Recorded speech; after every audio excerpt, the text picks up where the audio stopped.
భద్రాద్రి కొత్తగూడెం జిల్లాలో గోదావరి వరద ఉధృతి దాల్చింది. భద్రాచలం వద్ద గోదావరి 55.4 అడుగుల వద్ద ప్రవహిస్తుండగా మూడో ప్రమాద హెచ్చరిక కొనసాగుతోంది. ఇక భారీ వరదతో స్నానఘాట్లు, కళ్యాణకట్ట, పర్ణశాల ఆలయం ప్రాంగణం పూర్తిగా నీట మునిగిపోయాయి. పలు చోట్ల రాకపోకలు నిలిచిపోగా అధికారులు 48 పునరావాస కేంద్రాలు ఏర్పాటు చేసి సహాయక చర్యలు చేపట్టారు.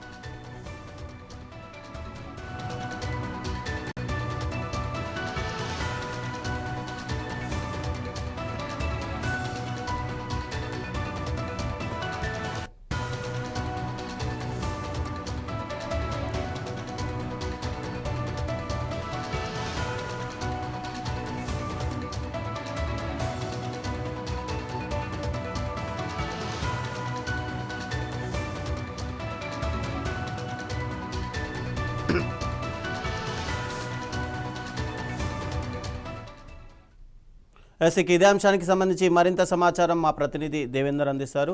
దేవేందర్, చెప్పండి. ఒకవైపు వరద ఉధృతి భారీగా కొనసాగుతుంది. ఎగువ రాష్ట్రాల్లో కురుస్తున్న వర్షాల ద్వారా అటు పూర్తిగా ఎక్కడికక్కడ జలపాతాలు నిండిపోవడం కానీ, అటు ప్రాజెక్టులు కూడా పూర్తిగా జలకలను సంతరించుకున్నాయి.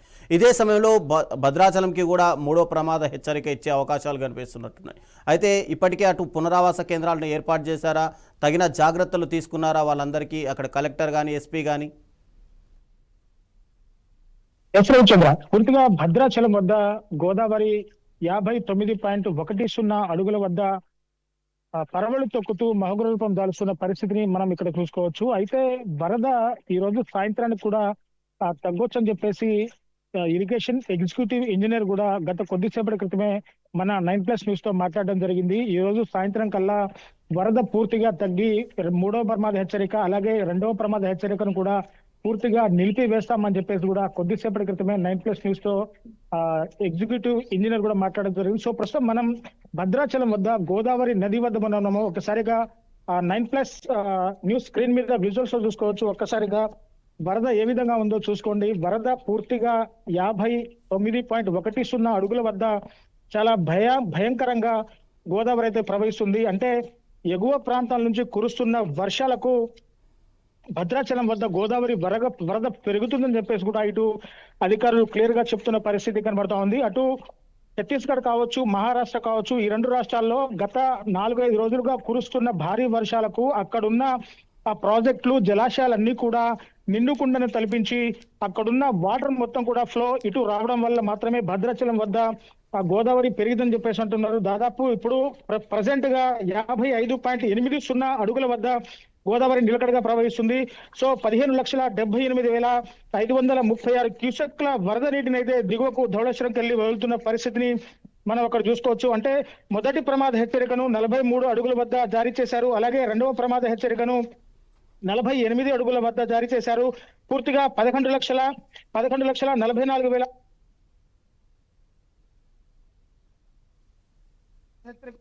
53 అడుగుల వద్ద అయితే వేశారు.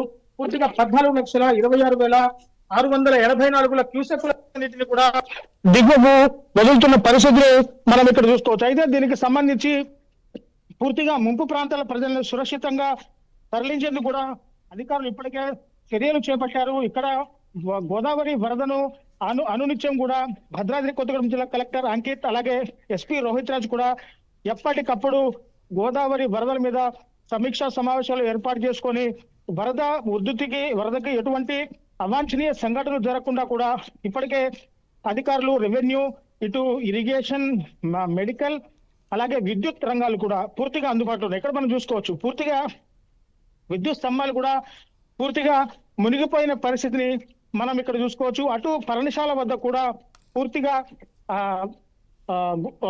సీతమ్మ నారచీర ప్రాంతం కూడా పూర్తిగా మునిగిపోయిన పరిస్థితి. సో అటు చెర్ల ఏరియా కూడా, చెర్ల మండలం కూడా పూర్తిగా చాలా ఎఫెక్ట్ అయిందని చెప్పేసి కూడా ఇక్కడ చెప్పుకోవచ్చు. సో గోదావరి వరద పెరుగుతుండడంతో ఇక్కడ ఎన్డీఆర్ఎఫ్ బృందాలు, అలాగే గజ ఈతగాళ్లను కూడా అధికారులు ఇక్కడ ఏర్పాటు చేశారు. గోదావరిలోకి స్నానానికి వచ్చే భక్తులను కూడా ఇటు ఎలో చేయట్లేదు. సో ముఖ్యంగా ఇటు భద్రాచలం ప్రాంతం నుంచి కూడా 3 రాష్ట్రాల సరిహద్దు ప్రాంతాలకు వెళ్లే ప్రధాన రహదారి కూడా పూర్తిగా జల దిగ్బంధంలో ఉండిపోయిన పరిస్థితి కనబడుతుంది. సో ఇటు కూనవరం వెళ్లే రోడ్డు కావచ్చు, ఒరిస్సా, ఛత్తీస్గఢ్, ఆంధ్రప్రదేశ్ రాష్ట్రాలకు వెళ్లే మూడు రహదారుల మీద కూడా పూర్తిగా గోదావరి బ్యాక్ వాటర్ కూడా నిలిచిపోవడంతో దాదాపు 5 అడుగుల మేర నిలిచిపోవడంతో పూర్తిగా అక్కడ వాహనాలని సరుకు రవాణా చేసే వాహనాలని కూడా కిలోమీటర్ల మేర అక్కడ నిలిచిపోయిన పరిస్థితి కనబడతా ఉంది.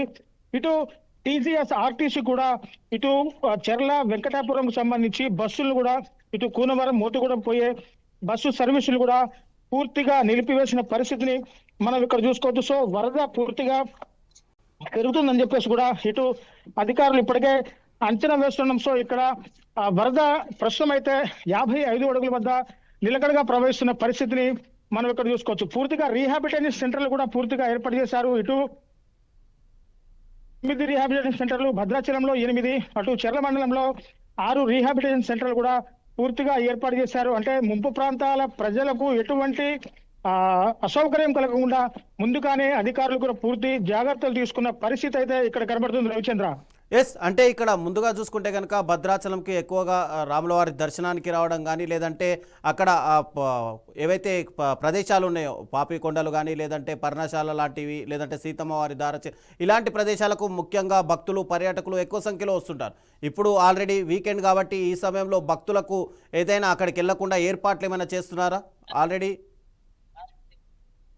ఎస్ రవిచంద్ర, పూర్తిగా మనం ఇక్కడ గోదావరి దగ్గర మాట్లాడుకుంటే గోదావరికి భారీ కరకట్ట అయితే ఉంది కాబట్టి గోదావరి దాదాపు 55 నుంచి 60 అడుగుల మేర ప్రవహించినా కానీ భద్రాచలం నగరానికి అయితే ఎటువంటి ఫ్లడ్ ఎఫెక్ట్ అయితే ఉండదు అని చెప్పేసి కూడా అధికారులు పూర్తిగా చెప్తున్న పరిస్థితి. సో ఇక పర్ణశాల ప్రాంతానికి వస్తే అటు పర్ణశాల ప్రాంతంలో రాముడు వనవాసం చేస్తున్న టైంలో అక్కడ రాముడు సీతమ్మ కలిసి అక్కడ సీతమ్మ నారచీర ఆరేసింది.